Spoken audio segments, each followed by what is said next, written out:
बिस्मिल्लाहिर्रहमानिर्रहीम। स्टूडेंट्स, मैं professor Marwan unique group of institution physics department की तरफ से हमने चैप्टर 18 की थ्योरी ख़त्म कर ली थी। नेक्स्ट हमेशा की तरह एक्सरसाइज के शॉर्ट क्वेश्चंस हैं। स्मार्ट सिलेबस के अकॉर्डिंग शॉर्ट क्वेश्चन नंबर 5 और आई थिंक 11 ये दोनों शामिल नहीं हैं, लेकिन फिर भी मैं आपको करवा रहा हूँ क्योंकि हमने सारी चीज़ें पढ़ रखी हैं। सिर्फ वो हिस्सा जो टॉपिक्स में नहीं था और शॉर्ट क्वेश्चन में नहीं है वो मैं आपको नहीं करवाऊँगा। ऑब्वियसली हम वही करने की कोशिश करेंगे जितना हमें रिक्वायर्ड है, लेकिन जहाँ कहीं पर ज़रूरत होगी, क्योंकि उससे रेलेवेंट शॉर्ट क्वेश्चन तो दिया जा सकता है ना, टॉपिक के रेलेवेंट। एक्सरसाइज का चाहे ना भी हो, कंसिडरेबल हो, लेकिन उस टॉपिक के अकॉर्डिंग दिया जा सकता है। सो वो हम ज़रूर डिस्कस करेंगे। सो पहला शॉर्ट क्वेश्चन है, how does the motion of an electron in an type substances differ from the motion of the holes in P type substance. कि आपने एन टाइप और पी टाइप पढ़े थे। एन टाइप में हमने पढ़ा था, एन टाइप में मेजॉरिटी होते हैं फ्री इलेक्ट्रॉन्स, एन टाइप में मेजॉरिटी चार्ज कैरियर्स होते हैं फ्री इलेक्ट्रॉन्स, पी टाइप के अंदर मेजॉरिटी होते हैं होल्स। सो क्वेश्चन ये है कि एन टाइप और पी टाइप में चार्ज कैरियर्स की मूवमेंट डिफरेंट कैसे होती है। सो एन टाइप में क्या होता है, जिस डायरेक्शन में फ्री इलेक्ट्रॉन मूव करेगा करंट भी उसी डायरेक्शन में मूव करेगा, ठीक। लेकिन पी टाइप के अंदर ऐसा नहीं होता। पी टाइप के अंदर मेजॉरिटी जो कैरियर्स हैं वो तो होल्स होते हैं। होल जिस डायरेक्शन में मूव करता है करंट उसके ऑपोजिट मूव करता है, क्योंकि करंट ने तो इलेक्ट्रॉन्स की डायरेक्शन में जाना है। अब होता यूं है कि एक होल है यहाँ पर, दूसरा, तीसरा। अब हो यूं रहा है कि यहाँ से एक इलेक्ट्रॉन लेट से स्टार्ट करता है, या एक ही होल है, आप कह दें लेट से कि यहाँ पर होल है, यहाँ पर फ्री इलेक्ट्रॉन, ये अगला एटम एंड सो ऑन। इस तरह यहाँ से यूं इलेक्ट्रॉन इधर जंप करता है, इलेक्ट्रॉन यहाँ जंप करेगा तो इलेक्ट्रॉन यहाँ आ जाएगा, होल यहाँ पर पहुँच गया। इलेक्ट्रॉन इस डायरेक्शन में मूव किया, होल इसके ऑपोजिट डायरेक्शन में गया। करंट इलेक्ट्रॉन की डायरेक्शन में मूव करेगा, जबकि होल करंट के क्या चल रहा है, ऑपोजिट। यूं करंट की डायरेक्शन और होल की डायरेक्शन एक दूसरे के ऑपोजिट होती है। यहाँ पर जिस डायरेक्शन में इलेक्ट्रॉन उसी डायरेक्शन में करंट, यहाँ पर भी जिस डायरेक्शन में इलेक्ट्रॉन उसी डायरेक्शन में करंट, लेकिन होल तो ऑपोजिट साइड पे जा रहा है। सो यूं इनकी डायरेक्शन ऑफ मोशन डिफर करती है। Short question number 2, what is the net charge on an type और अ पी टाइप सब्सटेंस। ये कंफ्यूजिंग सा शॉर्ट क्वेश्चन है बच्चों के लिए कि वो इस चीज़ को मिक्स कर देते हैं। एन टाइप और पी टाइप सब्सटेंसेस पर एज ए होल कितना चार्ज होता है, 0। दोनों के ऊपर कोई चार्ज नहीं है। Both are in fact neutral. Neutral क्यों? अभी तो हमने कहा कि एक में फ्री इलेक्ट्रॉन ज़्यादा होते हैं, दूसरे में होल ज़्यादा होते हैं। असल में आपने जब इसको बनाया तो आपने सिलिकॉन क्रिस्टल के अंदर की थी डोपिंग। एन टाइप बनाने के लिए आप फॉस्फोरस कह लें, पी टाइप बनाने के लिए आप कह लें बोरॉन या aluminium, whatever you want to introduce. तो आपने जिस मटेरियल के साथ उसको डिज़ाइन किया है, प्रिपेयर किया है, क्या उन पे चार्ज था? क्या सिलिकॉन पे चार्ज है? नो, न्यूट्रल है। क्या फॉस्फोरस पे चार्ज था? नो, वो भी न्यूट्रल है। क्या एल्यूमिनियम पे कोई चार्ज? नो। जब उन पे चार्ज ही कोई नहीं है, जब कॉन्स्टिट्यूएंट्स ही सारे के सारे न्यूट्रल है, तो कैसे मुमकिन है कि सेमीकंडक्टर डायोड पर एज ए होल कोई चार्ज हो, या पी टाइप एन टाइप पे अलग अलग बात करें तब कोई चार्ज हो? तो सेमीकंडक्टर डायोड के ऊपर भी किसी किस्म का कोई चार्ज नहीं होता। Next, the anode of a diode is 0.2 volts positive with respect to its cathode. मतलब ये साइड एनोड, एक साइड आ गई हमारे पास कैथोड। आप इसको यूं कह दें कि ये इसकी एन टाइप है, ये इसकी पी टाइप है। अब दोबारा से स्टेटमेंट देखते हैं कि स्टेटमेंट में कहा क्या गया। कहा यह गया है, the anode of a diode is 0.2 positive.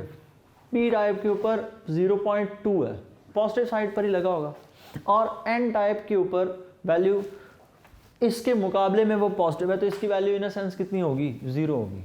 तो क्वेश्चन ये है, is it a forward type और रिवर्स टाइप। तो यस, इसमें हम ये कहेंगे कि इट इज़ फॉरवर्ड बाइस। क्यों? ये पॉजिटिव है और ये कौन सी है? P type. पॉजिटिव किससे कनेक्टेड है? पी टाइप से। ऑब्वियसली फिर इसका मतलब एन टाइप किससे कनेक्टेड होगी? नेगेटिव से।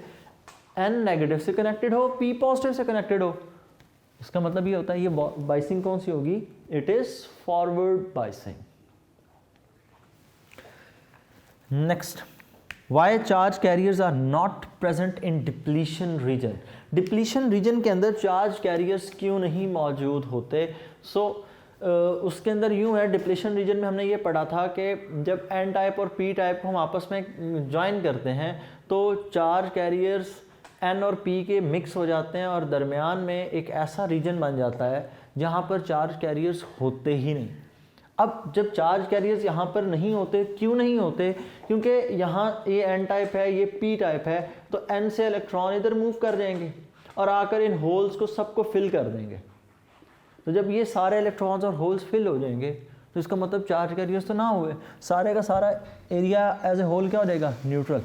जिस साइड से इलेक्ट्रॉन मूव करेंगे वहाँ पर पार्शियल पॉजिटिव, और जिस साइड से इलेक्ट्रॉन्स वहाँ जाएंगे वहाँ पर नेगेटिव चार्ज क्रिएट होगा। सो ये था हमारा short question number 4। Next short question number हमारा है 5। शॉर्ट क्वेश्चन नंबर 5 है, What is the effect on the forward and reverse biasing of a diode on the width of the depletion region? Forward biasing में हमने पढ़ा था depletion region कम होता है और reverse biasing के अंदर हमने पढ़ा था depletion region ज़्यादा हो जाता है। So इसका simple one line answer है। Next, why ordinary silicon do not emit light? आम जो हम सिलिकॉन क्रिस्टल यूज़ करते हैं वो लाइट क्यों नहीं एमिट करता? सिर्फ फोटोडायोड्स ही क्यों एमिट करते हैं लाइट को? तो असल में आम सिलिकॉन के अंदर पहली प्रॉपर्टी तो ये होती है, सिलिकॉन ओपेक है, उसकी नेचर ओपेक है, but it doesn't matter. Opaque होना कोई बड़ी निशानी रीज़न नहीं होती। असल में जब इलेक्ट्रॉन किसी होल में जाकर गिरता है, उसको जब फिल करेगा, there will be a release of energy, वहाँ पर एनर्जी का रिलीज होता है। ये एनर्जी की अमाउंट डिपेंड करती है मटेरियल के ऊपर कि आप मटेरियल सब्सटेंस कौन सा यूज़ कर रहे हैं। क्योंकि जब यहाँ पर इलेक्ट्रॉन ने जाकर फिल करना है तो उस एटम ने अपनी ग्राउंड स्टेट पर आना है। जब वो ग्राउंड स्टेट पर आएगा तो ऑब्वियसली एनर्जी को क्या करेगा? रिलीज। अब इस केस के अंदर जो वेवलेंथ एमिट होगी, it should be in our visible region. वो जो एमिट होने वाली एनर्जी है वो वेवलेंथ इतनी हो कि हमें विजिबल हो, मतलब उसकी वैल्यू तकरीबन 300 से लेकर 700 नैनोमीटर तक हो, तब हम इसको देख सकते हैं। जब चूँकि वो हमारी विजिबल रीजन में नहीं है, हम उसको देख नहीं सकते, और यहाँ पर जो वेवलेंथ एमिट होती है वो हमारे विजिबल रीजन की जो बैंडविड्थ है उससे ज़्यादा है। तो जब वो उससे ज़्यादा होगी तो हमें वो नज़र नहीं आती। Why photodiode is operated in reverse bias state. Photodiode को रिवर्स बायस स्टेट में क्यों यूज़ करते हैं? तो इसी से लिंक करता है उसका आंसर भी। Short question number 7। तो यहाँ पर फोटोडायोड इसलिए हम रिवर्स बायस में यूज़ करते हैं कि फोटोडायोड के अंदर इलेक्ट्रॉन और होल्स आपस में मिलके डिप्लीशन रीजन बना चुके हैं।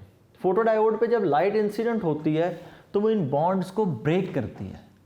जब वो इन बॉन्ड्स को ब्रेक करेगी तब यहाँ पर हमें जो ऑपोजिट साइड पे करंट फ्लो करता है वो डिटेक्ट होता है।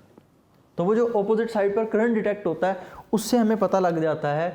अगर हम उसको फॉरवर्ड बाइस में लगा दें तो फॉरवर्ड बाइसिंग के अंदर तो ज़रूरत ही नहीं पड़ेगी हमें लाइट की, क्योंकि फॉरवर्ड बाइसिंग खुद ब खुद चार्जेस को मूव करवाना शुरू कर देगी।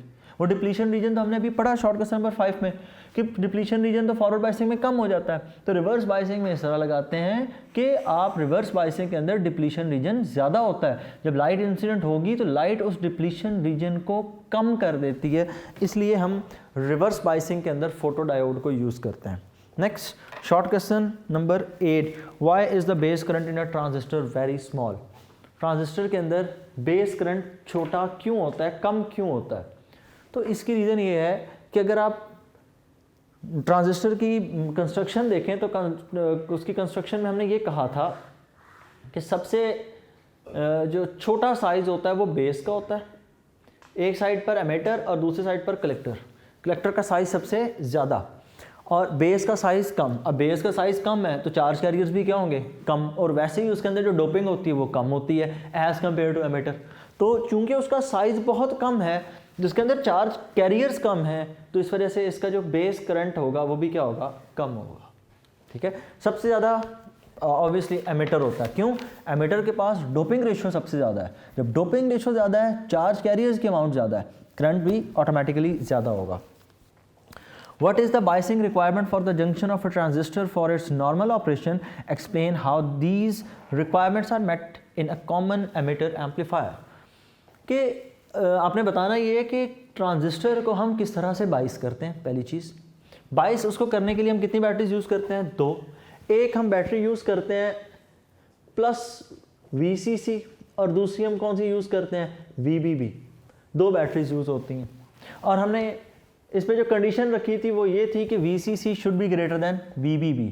एक बेस बाइस वोल्टेज होता है और एक कलेक्टर वोल्टेज हम यूज़ करते हैं, तो दोनों में से कलेक्टर वाली वैल्यू हम क्या रखते हैं, ज़्यादा। इनमें से एक को हम रखते हैं फॉरवर्ड बाइस, दूसरे को हम रखते हैं रिवर्स बाइस। ठीक है, जो कलेक्टर बेस जंक्शन होता है, कलेक्टर बेस, ये होता है रिवर्स बाइस्ड। जो एमिटर बेस्ड होता है इट इज़ ऑलवेज फॉरवर्ड बाइस। तो ये कंडीशन है that number 1 VCC should be greater than VBB, और जो VCC कलेक्टर बेस का जंक्शन है it should be reverse biased, और जो एमिटर बेस जंक्शन है that should be forward biased. What is the principle of virtual ground? Apply it to find the gain of an inverting amplifier. Virtual ground का concept क्या है और apply to find the gain of inverting amplifier. Inverting amplifier के अंदर हमने जब solve किया था तो उसकी हमने आउटपुट, उसकी गेन को हमने लिखा था, gain of an inverting amplifier is equal to -R2/R1। वहाँ पर मैंने आपको एक प्रूफ भी समझाया था, बिल्कुल ये वही प्रूफ है यहाँ पर कि gain is equal to output over input, gain is equal to output over input किसकी इक्वल है, V minus V positive. Gain किसकी इक्वल होती है, it is equal to 10⁵ is equal to V nought over V minus V positive. तो यहाँ से अगर हम V माइनस V पॉजिटिव इधर मूव कर दें, 10⁵ इधर लाकर डिवाइड कर दें, तो V nought over 10⁵, V nought over 10⁵ ये किसकी इक्वल हो जाएगा, it is almost equal to 0, because ये 10⁵ एक बहुत बड़ी वैल्यू है, और जब ये एक बहुत बड़ी वैल्यू है तो इसकी वैल्यू कितनी है, 0। V पॉजिटिव को उधर मूव करवा दें, V negative is equal to V positive. इसका मतलब क्या हुआ कि जो पोटेंशियल नेगेटिव का वही पोटेंशियल पॉजिटिव का, अगर एक 0 पर होगा तो ऑटोमेटिकली दूसरा भी कहाँ पर होगा, 0। This principle is called principal of virtual ground. Next short question number 11, वो हमने चूंकि गेट्स नहीं किए तो हम उसको डिस्कस नहीं कर रहे। नेक्स्ट हमारा एक MCQ टाइप क्वेश्चन नंबर 12 है 18.12। अ diode characteristic curve is plot between. Diode की करेक्टरिस्टिक कर्व हमेशा ऑब्वियसली करंट और वोल्टेज के दरमियान में अप्लाई होगी, तो हम इसके लिए C ऑप्शन है जी, voltage and the current. The color of the light emitted by LED depends upon the type of the semiconductor used, D option. कि आप जिस तरह का सेमीकंडक्टर यूज़ करेंगे, यहाँ पर मैंने बात बताई आपको, उसी तरह की वहाँ पर लाइट एमिट होगी, क्योंकि हर एटम के अंदर जो इलेक्ट्रॉन्स की पोजीशनिंग है वो डिफरेंट है। क्योंकि हर एटम में ऐसा डिफरेंस है तो हर एटम के अंदर जो में से रिलीज होने वाली एनर्जी एक जैसी नहीं होगी। So in a half wave rectifier diode conducts during only 1/2 of the input cycle. जी हाँ, वो 1/2 के दौरान ही कंडक्ट करता है। आपने पढ़ा था कि जब एक साइकिल चल रहा होता है पहला, तो उसमें से आधा कंडक्ट करता है, आधे को वो कंडक्ट नहीं करता, इधर पॉजिटिव कंडक्ट होगा या नेगेटिव की कंडक्शन होगी। इन अ ब्रिज रेक्टिफायर, डायग्राम आपके सामने है, बुक पे देखें, when VI is positive and at point B with respect to point A, which diodes are on। तो कंडीशन के मुताबिक डायोड नंबर D2 और D4 ये दोनों ऑन होंगे, option A। Option 5, the common emitter amplification factor beta is given by. Beta की value होती है IC/IB। Next truth table of the logic function, इसकी करने की ज़रूरत नहीं है। सो नेक्स्ट सारे के सारे गेट्स पर हैं, तो वो हमारे सिलेबस का हिस्सा नहीं है। नेक्स्ट आपका चैप्टर 18 का लास्ट लेक्चर होगा, उसमें हम न्यूमेरिकल डिस्कस करेंगे, एग्जाम्पल नंबर 1 और 2 दोनों, और स्मार्ट सिलेबस के अकॉर्डिंग न्यूमेरिकल नंबर 1, 4 और 5। अल्लाह हाफ़िज़।